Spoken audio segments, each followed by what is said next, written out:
Hello everyone, আসসালামু আলাইকুম। ইউরোপে উচ্চশিক্ষা ও স্কলারশিপ নিয়ে নতুন ভিডিওতে আপনাদের সকলকে স্বাগতম জানাচ্ছি। আমি এহসান সানি। আপনারা যারা স্পেনের বিভিন্ন ক্যাটাগরিতে ভিসার জন্য আবেদন করছেন, তাদের কাছে সবচেয়ে গুরুত্বপূর্ণ যে ডকুমেন্টটি তা হচ্ছে পুলিশ ক্লিয়ারেন্স সার্টিফিকেট। সো যারা স্টুডেন্ট ভিসা আবেদন করছেন, ফ্যামিলি রিউনিয়ন ভিসা আবেদন করছেন বা স্পেনে যারা আছেন লিগ্যাল হওয়ার জন্য আবেদন করছেন, তাদের সকলেরই কাছে গুরুত্বপূর্ণ একটি ডকুমেন্ট হচ্ছে পুলিশ ক্লিয়ারেন্স সার্টিফিকেট।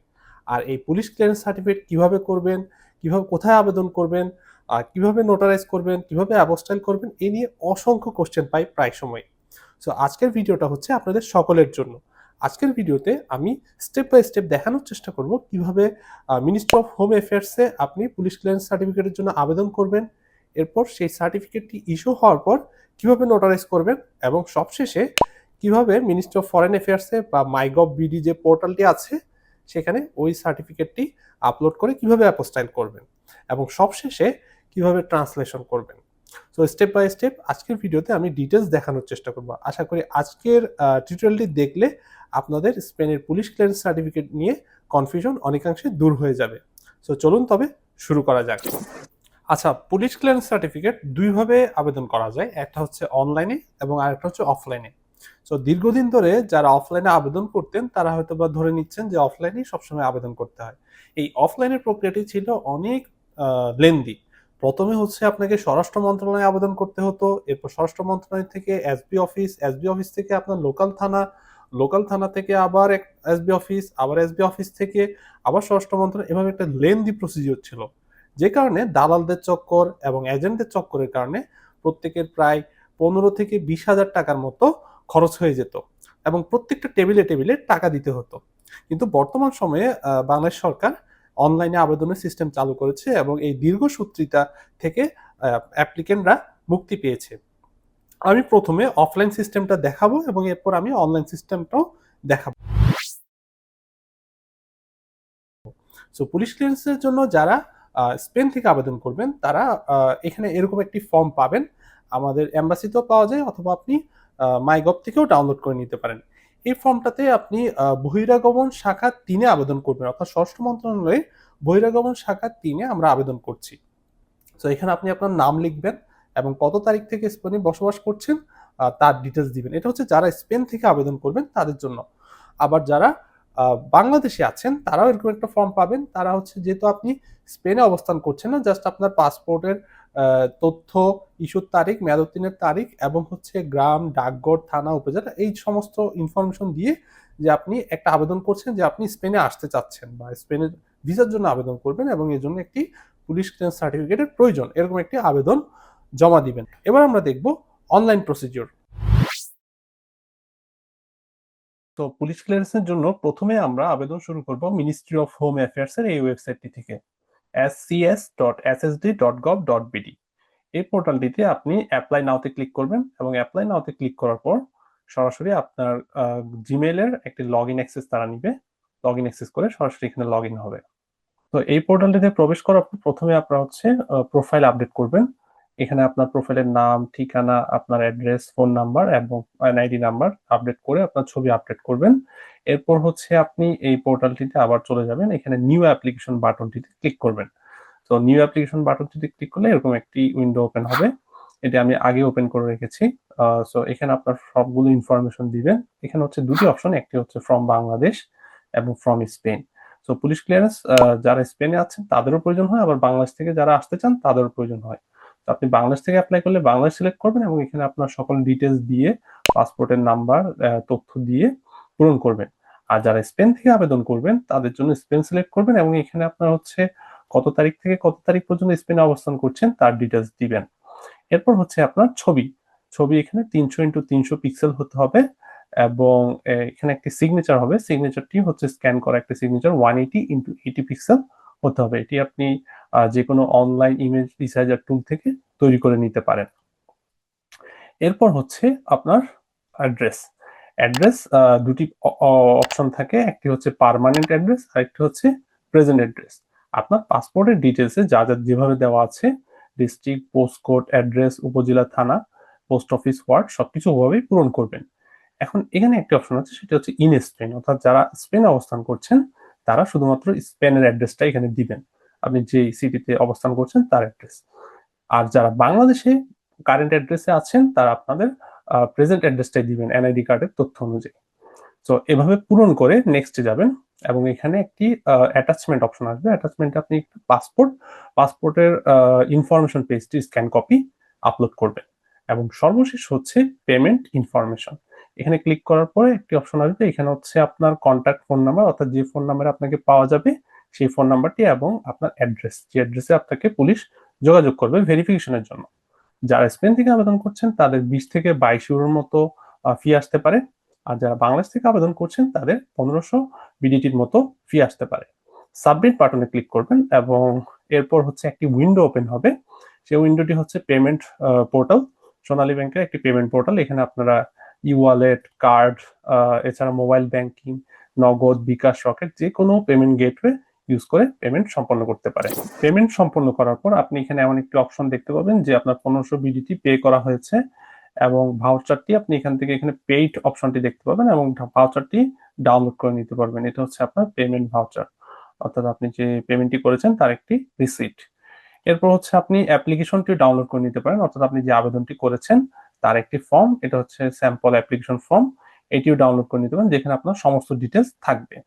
তো এই অ্যাপ্লিকেশন ফর্ম এবং পেমেন্ট ভাউচারটি ডাউনলোড করে আপনারা নিজেদের কাছে রাখবেন। এর পাশাপাশি হচ্ছে আপনার পাসপোর্ট, আপনার এনআইডি কার্ড, চেয়ারম্যান সার্টিফিকেট এবং যে উদ্দেশ্যে আপনি স্পেনে আসতে ইচ্ছুক সেই উদ্দেশ্য রিলেটেড ডকুমেন্ট আপনার প্রিন্ট করে ফটোকপি করে সাথে রাখবেন। যখন পুলিশ ভেরিফিকেশনের জন্য আসবে তখন এই ডকুমেন্টগুলোর প্রয়োজন হবে। এরপর কিছুদিন পর যখন পুলিশ ভেরিফিকেশনের জন্য কল আসবে, এই সময়টাতে আপনারা এই অংশটা চেক করবেন যে কারেন্ট স্ট্যাটাসটা কি এবং কারেন্ট ডেস্কটা কি। তো কারেন্ট স্ট্যাটাসে এখানে আপডেট হতে থাকবে এসবি অফিস, লোকাল থানা বা হচ্ছে স্বরাষ্ট্র মন্ত্রণালয় বা ইমিগ্রেশন 3, এটা আপডেট হতে থাকবে। যদি দেরি হয় সেক্ষেত্রে আপনারা ওই ডিপার্টমেন্টে যোগাযোগ করতে পারেন। সাধারণত 1 থেকে 1.5 মাস বা 2 মাস সময় লাগতে পারে। এরপর আপনি যখন ভেরিফিকেশন কমপ্লিট হয়ে যাবে এখানে ডাউনলোড সার্টিফিকেট একটি অপশন পাবেন। এখানে ক্লিক করলে আপনার সার্টিফিকেটটি আপনি ডাউনলোড করে নিতে পারবেন। এটি হচ্ছে আমার একজন অ্যাপ্লিকেন্টের পুলিশ ক্লিয়ারেন্স সার্টিফিকেট। তো পুলিশ ক্লিয়ারেন্স সার্টিফিকেটটি পাওয়ার পর আপনার কাজ হচ্ছে এটি নোটারি করা এবং অ্যাপোস্টাইলের জন্য সাবমিট করা। পুলিশ ক্লিয়ারেন্স ইস্যু হওয়ার পর আপনার যে গুরুত্বপূর্ণ কাজ তা হচ্ছে এই ডকুমেন্টটি অ্যাপোস্টাইল করা। বাংলাদেশ 2025-এ হক অ্যাপোস্টাইলে সিগনেচার করেছে এবং যে কারণে যে কোনো পাবলিক ডকুমেন্ট আপনি অ্যাপোস্টাইল করতে পারছেন। সো এই অ্যাপোস্টাইল করার জন্য কি করতে হবে, আপনাকে মাইগভ পোর্টালে যেতে হবে। মাইগভ পোর্টালে গিয়ে অ্যাকাউন্ট ক্রিয়েট করতে হবে। যদি আপনার আগের পুরাতন অ্যাকাউন্ট থেকে থাকে তা থেকেও আপনি আবেদন করতে পারবেন। এবং এর পূর্বে আরেকটি কাজ করতে হবে, তা হচ্ছে আপনার পুলিশ ক্লিয়ারেন্স সার্টিফিকেটের একটি কালার প্রিন্ট কপি করবেন এবং প্রিন্ট কপি করে এটাকে নোটারাইজ করবেন। নোটারাইজ করে একটি স্ক্যান করবেন। স্ক্যান কপি অবশ্যই 1 MB এর নিচে হতে হবে। এটি জেপিজি, পিএনজি ফাইল হলে ভালো হয়। পিডিএফ আপলোড করবেন না অ্যাপোস্টাইলের জন্য, জেপিজি বা পিএনজি ফাইল আপলোড করবেন। তো আপনারা মাইগভ বিডিতে ই অ্যাপোস্টাইল এই সেকশনটাতে আসলে এখানে দেখতে পাবেন কোন কোন ডকুমেন্ট অ্যাপোস্টাইল করা যায়। অ্যাপ্লাই অ্যাপোস্টাইলে ক্লিক করবেন। অ্যাপ্লাই অ্যাপোস্টাইলে ক্লিক করার পরে এখানে আপনি লিস্ট দেখতে পারবেন কোন কোন ডকুমেন্ট আপনি অ্যাপোস্টাইল করতে পারছেন। আপনারা যারা বাইরে পড়তে আসবেন আপনাদের সার্টিফিকেটগুলো এখান থেকে অ্যাপোস্টাইল করতে পারেন। তো আমরা কোনটা সিলেক্ট করব, এখানে পুলিশ ক্লিয়ারেন্স নামে কোনো অপশন দেখছি না আমি। তো আমরা কি করব, আইন মন্ত্রণালয়ের সত্যায়নে যেতে হবে। আইন মন্ত্রণালয় কর্তৃক সত্যায়নের বিবিধ অন্যান্য আবেদন, এটাতে আমি ক্লিক করব। তো এটাতে ক্লিক করার পরে এখানে তারা ডিটেলস বলে দিবে যে প্রয়োজনীয় কি কি ডকুমেন্টস লাগবে আইন মন্ত্রণালয় কর্তৃক সত্যায়নের জন্য। লিখিত যে এখানে প্রথমে লাগছে ফাইলের সাইজ সবসময় 1 মেগাবাইটের কম হতে হবে, সর্বোচ্চ 1 মেগাবাইট হতে হবে। এরপরে হচ্ছে অবশ্যই জেপিজি ফরম্যাট হতে হবে, জেপিজি বা পিএনজি, এটা মাথায় রাখবেন। পিডিএফ আপলোড করে দিয়েন না। এরপর হচ্ছে সংযুক্তি, আপনার সেই সংযুক্তি এগুলো ভালো মতো পড়বেন, যে এখানে তারা কি চেয়েছে, জন্ম নিবন্ধন, পরিচয়পত্র, এগুলো আপলোড করবেন, অর্থাৎ যেটা রিলিভেন্ট ডকুমেন্ট আপলোড করবেন। অ্যাপোস্টাইল স্বীকৃত দেশের তালিকা দেখতে এখানে ক্লিক করুন, অর্থাৎ কোন কোন দেশ অ্যাপোস্টাইলটা অ্যাকসেপ্ট করে, যে দেশগুলোর তালিকা এখানে দিয়েছে। তারপর হচ্ছে এটা সত্যায়ন করার প্রয়োজন নেই পরবর্তীতে, অর্থাৎ অ্যাপোস্টাইলের আগে কিন্তু নোটারি করার প্রয়োজন আছে, বাট অ্যাপোস্টাইল হয়ে গেলে এটা আর নোটারি করার প্রয়োজন নেই। তো এগুলো হচ্ছে এখানকার ইনফরমেশন। এই ইনফরমেশনগুলো দেখার পর আপনি এখানে আবেদন করুন বাটনে ক্লিক করবেন। এরকম একটি ফর্ম আসবে যেখানে হচ্ছে মন্ত্রণালয় সিলেক্ট করতে হবে, মন্ত্রণালয় এবং আইন ও বিচার বিভাগ মন্ত্রণালয় সিলেক্ট করবেন এবং এখানে হচ্ছে আপনি লিখবেন পুলিশ ক্লিয়ারেন্স সার্টিফিকেট সত্যায়নের জন্য আবেদন। তো এটা লিখার পরে আপনার এই যেরকম ফর্ম আছে ওটাই থাকবে, আর আপনার নাম, ইংরেজিতে পিতার নাম, মাতার নাম, হাজবেন্ড ওয়াইফের নাম, মোবাইল নাম্বার, ইমেল, জাতীয় পরিচয়পত্র, জন্ম নিবন্ধন নম্বর, সমস্ত ইনফরমেশন দেওয়ার পরে আপনার স্থায়ী ঠিকানা, বর্তমান ঠিকানা এবং যিনি সনদ ইস্যু করেছেন তার নাম। এটা খুবই গুরুত্বপূর্ণ যে কে সনদ ইস্যু করেছেন, এটা আমরা দেখবো এখন। আপনাদের যে পুলিশ ক্লিয়ারেন্স সার্টিফিকেট ইস্যু হয়েছে ওখানে লেখা আছে যে সনদ ইস্যুকারীর নাম। এখানে আমার ডকুমেন্টে লেখা আছে হচ্ছে নাজমুস সালেহিন নূর, ওনার নাম লিখেছি। এরপর হচ্ছে পদবি, ওনার পদবি কি ছিল? ওনার পদবি ছিল হচ্ছে সিনিয়র অ্যাসিস্ট্যান্ট সেক্রেটারি কনসুলার, ওই পদবিটি আমি লিখেছি। এরপর হচ্ছে দপ্তরের নাম, দপ্তরের নামটা কি লেখা ছিল? আমরা দেখতে পাচ্ছি consular and welfare wing, ministry of foreign affairs, এটা লেখা ছিল, সেটা আমি লিখেছি। এবং আপনার সিগনেচার যদি আপনি আপনার প্রোফাইলে আপলোড করে থাকেন এটা অটোমেটিক এখানে আপডেট হয়ে যাবে। তো আপনার প্রোফাইলটা এখানে অপশন আছে যে প্রোফাইল আপলোড করার অপশন আছে, প্রোফাইলে কি কি ডকুমেন্টস আপলোড দেওয়া যায়। যদি আপনি সবগুলো ডকুমেন্টস আপলোড করে থাকেন এখানে অটোমেটিক সব এসে যাবে। এরপর হচ্ছে কোন ডকুমেন্টটি চাচ্ছে, প্রথমে হচ্ছে আপনারা নোটারি করা যেই ডকুমেন্টটি, ওই ডকুমেন্টটি আপলোড দিবেন। এটা হচ্ছে নোটারি করা আমার ডকুমেন্টটি। এর পাশাপাশি হচ্ছে আপনি অতিরিক্ত পৃষ্ঠা যোগ করুন, অতিরিক্ত পৃষ্ঠা যোগ করুন। চাইলে এখানে হচ্ছে আপনার একটা পাসপোর্ট আপলোড দিতে পারেন এবং আরেকটা এনআইডি আপলোড দিতে পারেন এবং এরপর আবেদনপত্র দাখিল করুনে ক্লিক করতে পারেন। তো আমরা দেখছি আমার একটি অ্যাপোস্টাইলের আবেদন ছিল। তার আগে আমি দেখি প্রোফাইলে আমি কি কি আপলোড করেছি, এটা খুবই গুরুত্বপূর্ণ, কি কি ডকুমেন্টস আপলোড করে রাখা জরুরি। তো ডকুমেন্টসের আপলোড করতে গেলে এখানে ক্লিক করবেন, ডকুমেন্ট আপলোড করুন। এখানে কোন ধরনের ডকুমেন্ট আপলোড করছেন, ছবি, জাতীয় পরিচয়পত্র, পাসপোর্ট, তারপর হচ্ছে জন্ম নিবন্ধন, টিন, স্বাক্ষর, এস সার্টিফিকেট, সর্বশেষ শিক্ষা যোগ্যতা, এই ইনফরমেশনগুলো আপলোড করে রাখতে পারেন। তো আপনি দেখেন যে এখানে ডকুমেন্টসের তালিকা দিলে সমস্ত ইনফরমেশন দেখাচ্ছে যে আমার অ্যাপ্লিকেন্ট যিনি, ওনার জন্ম নিবন্ধন, সর্বশিক্ষাগত যোগ্যতা, ছবি, স্বাক্ষর, পাসপোর্ট, সমস্ত ইনফরমেশন আপডেট করে রেখেছি। সো সমস্ত ইনফরমেশন আপডেট থাকলে এই অ্যাপোস্টাইলটা হতে তারা বেশি সময় নেন, এটা উইদিন 1 উইকসে তারা ইস্যু করে দেয়। এবার আমরা দেখি আমার একটি আবেদনের অবস্থা, অর্থাৎ আবেদন করার পরে আমি কি নোটিফিকেশন পেয়েছি। এটা ছিল আমার একটা আবেদন, আমি 5 দিন আগে আবেদন করেছি। এখানে দেখা যাচ্ছে আমি 11 তারিখ আবেদন করেছি, 11/5/2026, এবং অনুমোদন দেওয়া হয়েছে 14/5/2026। আমার সমস্ত ডকুমেন্ট আপডেটেড ছিল, যে কারণে এটা দ্রুত তারা ইস্যু করেছে। এবং আমি এখানে আবেদনপত্রটা দেখছি, এটা ছিল আমার আবেদনপত্র, এটা ছিল আমার আবেদনপত্র। যখন আপনি আবেদনটা সাবমিট করবেন এরকম একটি পেজ দেখতে পাবেন। এই আবেদনপত্র চাইলে আপনি রাখতে পারেন, রাখার কোনো প্রয়োজন নেই আমার মতে, এখানে সমস্ত ইনফরমেশন আছে। এরপর হচ্ছে আমি দেখবো হচ্ছে আবেদনের অবস্থা জানুন। এখানে আমরা দেখছি আবেদনের অবস্থা, যে এখানে হচ্ছে এটি গৃহীত হয়েছে, এটা এখন ডাউনলোড করব। ডাউনলোড দিলাম, ডাউনলোড দেওয়ার পরে আমরা দেখছি এটি একটি অ্যাপোস্টাইল করা ডকুমেন্ট। এই যে অ্যাপোস্টাইল, এটি হচ্ছে আপনার ই অ্যাপোস্টাইল। তো এটা একটা কপি প্রিন্ট করে নিতে পারেন, এটার সাথে আপনার পুলিশ ক্লিয়ারেন্স যে ডকুমেন্টটা ওটা একসাথে রাখতে পারেন। এবং সর্বশেষ হচ্ছে আপনার ট্রান্সলেশন। ট্রান্সলেশন শুধুমাত্র পুলিশ ক্লিয়ারেন্স সার্টিফিকেটটাকেই ট্রান্সলেশন করলে হবে। এবার আসি ট্রান্সলেশনে। এটি হচ্ছে সর্বশেষ ডকুমেন্ট, যেটি আপনি যে কোনো প্রতিষ্ঠান থেকে, তাদের অথরাইজ কিছু প্রতিষ্ঠান আছে, এই সকল প্রতিষ্ঠান থেকে ট্রান্সলেশন করাতে পারেন। অনেকে প্রশ্ন করে থাকেন যে কোন কোন প্রতিষ্ঠানে যেতে পারি। ঢাকা ট্রান্সলেশন আছে, টিএসবি আছে, এছাড়াও আরো বেশ কিছু প্রতিষ্ঠান আছে, আমি নিচে এদের নামগুলো দিয়ে দিচ্ছি। তাদের কাছে গিয়ে আপনার পুলিশ ক্লিয়ারেন্স সার্টিফিকেটটি দিলে তারা এভাবে একটি স্প্যানিশ ট্রান্সলেশন ডকুমেন্ট তৈরি করে দেবে।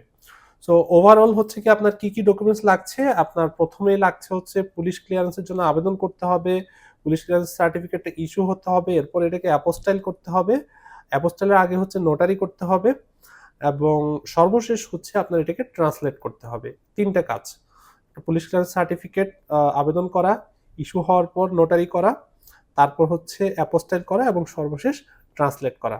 এই সমস্ত ডকুমেন্টগুলো একসাথে করে ভিসা সাবমিশনের সময় জমা দিবেন। এখন যারা স্পেনে আছেন তারা কি করবেন, তারা হচ্ছে দেশে অ্যাপোস্টাইল হওয়ার পর এবং নোটারি হওয়ার পর ডকুমেন্টটি আপনি ডিএচএল করে স্পেনে নিয়ে আসতে পারেন এবং এখান থেকে আপনি ট্রান্সলেট করে নিতে পারেন। এখানকার সোন ট্রান্সলেটর দিয়ে ট্রান্সলেট করাবেন। এখানে ট্রান্সলেট করতে সাধারণত 20 থেকে 30 ইউরোর মতো নিয়ে থাকে ট্রান্সলেটররা। আপনি একটা ডেটাবেজ আছে, আমি ডেটাবেজটা এখানে দিয়ে দিচ্ছি, স্প্যানিশ গভর্নমেন্টের ডেটাবেজ। কারা কারা অথরাইজ সোন ট্রান্সলেটর আছে তাদের একটা ডেটাবেজ আছে। তাদের ডেটাবেস দেখে আপনার নিকটস্থ কোন শহরে কে আছে যোগাযোগ করে বা তাদের অফিসে গিয়ে আপনার ডকুমেন্টটি ট্রান্সলেট করিয়ে নিতে পারেন। যারা দেশ বিদেশে উচ্চশিক্ষার প্রস্তুতি নিচ্ছেন তাদের জন্য আমাদের রয়েছে একটি হায়ার স্টাডি মেন্টরশিপ প্রোগ্রাম। এই মেন্টরশিপ প্রোগ্রামটি হচ্ছে একটি 1 ইয়ার ব্যাপী প্রোগ্রাম, যেখানে আপনি আপনার ডকুমেন্ট প্রিপারেশন থেকে শুরু করে ইউনিভার্সিটি অ্যাপ্লিকেশন, স্কলারশিপ প্রিপারেশন এবং সবশেষে গিয়ে ভিসা আবেদন এবং ডকুমেন্ট প্রসেসিং নিয়ে ডিটেলস গাইডলাইন পাবেন। এবং এই সকল গাইডলাইন্স হবে অনলাইনে 1-to-1 সেশনের মাধ্যমে। আমরা যারা ইউরোপের বিভিন্ন দেশে আছি, ইউএসএতে আছি, পিএইচডি করছি বা জব করছি, তারা সরাসরি আপনাকে 1-to-1 সেশনের মাধ্যমে এই গাইডলাইনগুলো দিয়ে থাকবেন। আমাদের মেন্টরশিপ প্রোগ্রামে এনরোল হতে নিচে দেওয়া ওয়েবসাইটটি ভিজিট করতে পারেন। সো আশা করি আজকের টিউটোরিয়ালটি আপনাদের অনেক কাজে এসছে এবং এই টিউটোরিয়ালটি দেখে আপনারা নিজেই স্পেনের পুলিশ ক্লিয়ারেন্স সার্টিফিকেটের জন্য আবেদন করতে পারবেন এবং অ্যাপোস্টাইল, নোটারি, ট্রান্সলেশন সবকিছুই নিজে করতে পারবেন। দেখা হবে পরবর্তীতে অন্য কোনো নতুন ভিডিওতে। ততদিন পর্যন্ত ভালো থাকবেন, সুস্থ থাকবেন। আল্লাহ হাফেজ।